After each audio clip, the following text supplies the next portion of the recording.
Muslim community को आज पहली बार संबोधित नहीं कर रहे जी।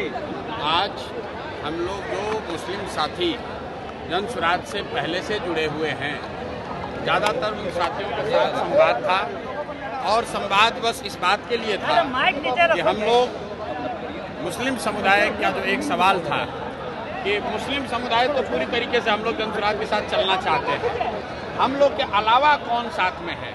तो आज इसी बात के लिए बैठक थी कि जाकर हम मुस्लिम समुदाय को ये बताएं कि आप आइए और देखिए कि बिहार बदलाव की इस यात्रा में कैसे हर समुदाय के लोग, हर वर्ग के लोग बड़ी तादाद में जन स्वराज के साथ जुड़ रहे हैं, जुड़ गए हैं, संकल्प ले लिया है। अब आप जो पहले से जुड़े हुए हैं, आप कहीं पीछे न रह जाए, इसके लिए आज उनसे संवाद किया गया और आपने जो लोगों का कहना था वो आपने सामने सुना। M/2 समीकरण को आप लोग नुकसान करने के हम लोग एक ही समीकरण मानते हैं, वो समीकरण है विचारधारा आधारित समीकरण कि जो लोग भी भाजपा से विचारधारा के आधार पर लड़ रहे हैं उनका समीकरण होना चाहिए। और इस देश में आधे से ज़्यादा हिंदू विचारधारा के आधार पर भाजपा के साथ नहीं हैं, भाजपा से इत्तेफाक नहीं रखते हैं। तो जन स्वराज का फॉर्मूला M/Y सब फॉर्मूला नहीं है। जन स्वराज का फॉर्मूला ये है कि जो भी हिंदू, जो आधे से ज़्यादा हैं, जो विचारधारा के आधार पर गांधी, बाबा साहब अम्बेडकर, लोहिया, जयप्रकाश विचारधारा के मानने वाले हिंदू जो भाजपा से लड़ रहे हैं, वो मुसलमानों के साथ मिलकर सामाजिक राजनीतिक गठजोड़ बनाएं। और अगर ऐसा होगा तो हम लोग M/Y की संख्या है 30, लेकिन जो समीकरण जन स्वराज का है उसमें संख्या होगी 60, भाजपा हो जाएगा 40 और हम लोग इनको बुरी तरह हराएंगे।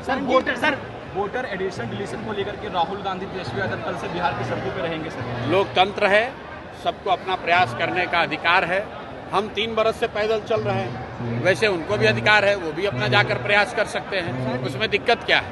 किसान जी, विधानसभा चुनाव में मुस्लिम समाज और पिछड़ी समाज को कितनी हिस्सेदारी मिलेगी जन स्वराज के तरफ से? मुस्लिम समाज के लिए अलग से कुछ कहने की बात ही नहीं है। जन स्वराज के संविधान में लिखा हुआ है कि जिसकी जितनी संख्या है उसको उतनी भागीदारी मिलेगी। मुसलमानों को भी अलग से मांगने की जरूरत नहीं। अगर मांगने की जरूरत पड़ जाए तो फिर जन स्वराज और दूसरे दल में फर्क क्या है। बिना मांगे मुसलमान हो, यादव हो, कुशवाहा हो, ब्राह्मण हो, पासवान हो, वो चाहे किसी को वोट दें, उस समुदाय को उसकी जनसंख्या के हिसाब से भागीदारी मिलेगी ही मिलेगी। उसके लिए किसी तरह के सोर्स पैरवी की जरूरत नहीं है। सर, आरजेडी के एक बड़े लीडर जो जेल में थे, राजवल्लभ यादव, वो अब जेडीयू का दामन थामेंगे, ऐसी खबर है, क्या कहेंगे इस पे आप? भाई यही कहेंगे जो भाजपा का व्हाइट वॉशिंग मशीन की बात होती है। राजवल्लभ यादव पर रेप का, नाबालिग लड़की के साथ रेप का इल्जाम है, वो जेल में है। उनको सरकार की बिना मदद के बाहर तो निकाला नहीं जा सकता है।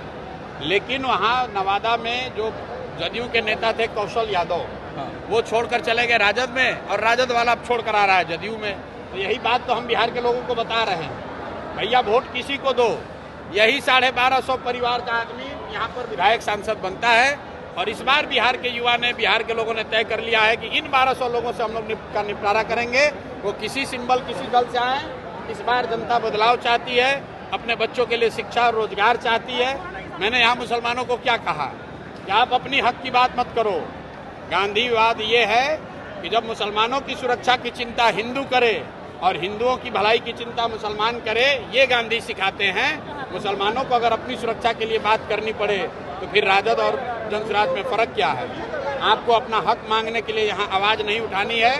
आपको कोई समाज में हक किसी का न मारा जाए, इसके लिए आवाज उठानी है।